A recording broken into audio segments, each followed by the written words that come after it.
All right, so good morning from the Philippines, guys. You know, something happened Monday morning that I wanted to take a minute and talk about. I don't share a lot about personal life, and a lot of you are always asking about it. But because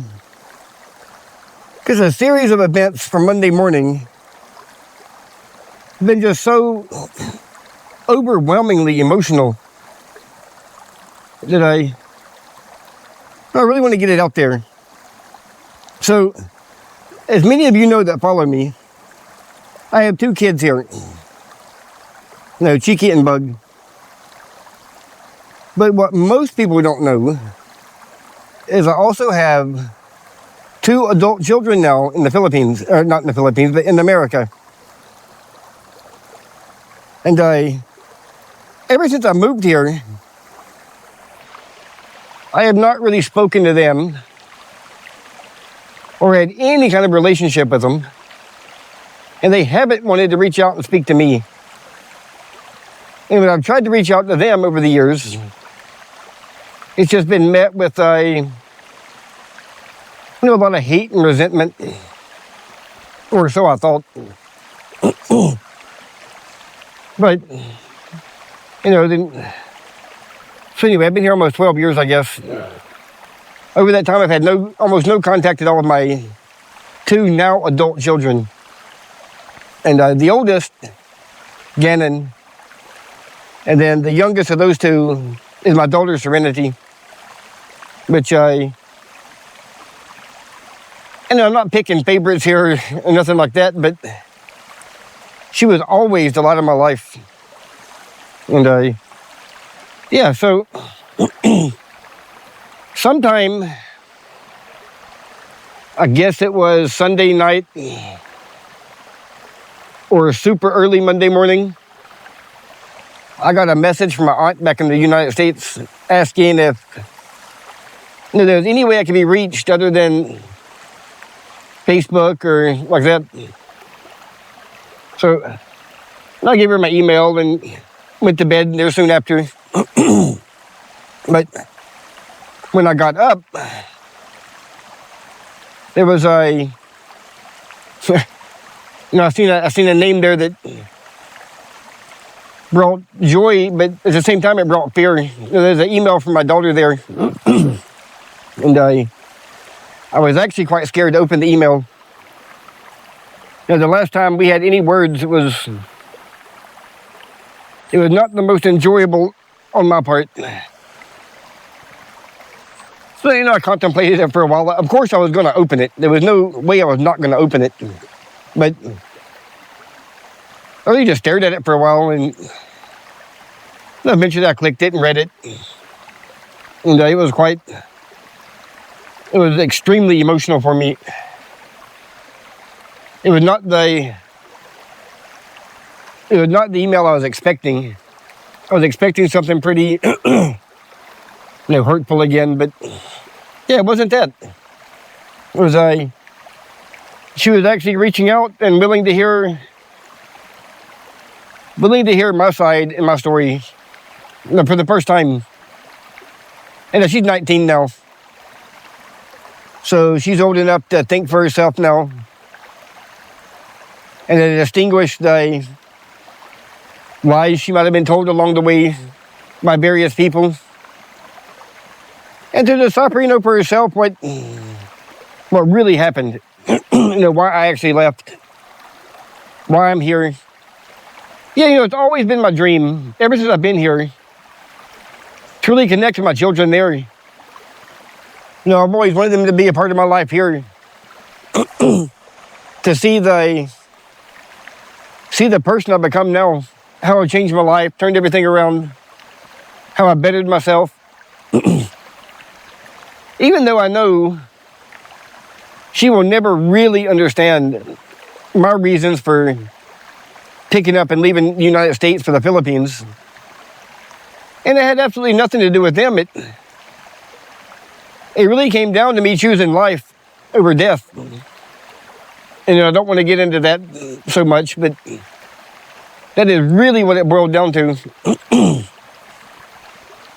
There were other factors and reasons there also, but so I've got the chance now to rebuild my bond with my oldest daughter, and reconnect with her, and hopefully in the future I can get her here in the Philippines, maybe for a short visit, or I would enjoy it if she came for a really long visit, but that's something for the future. So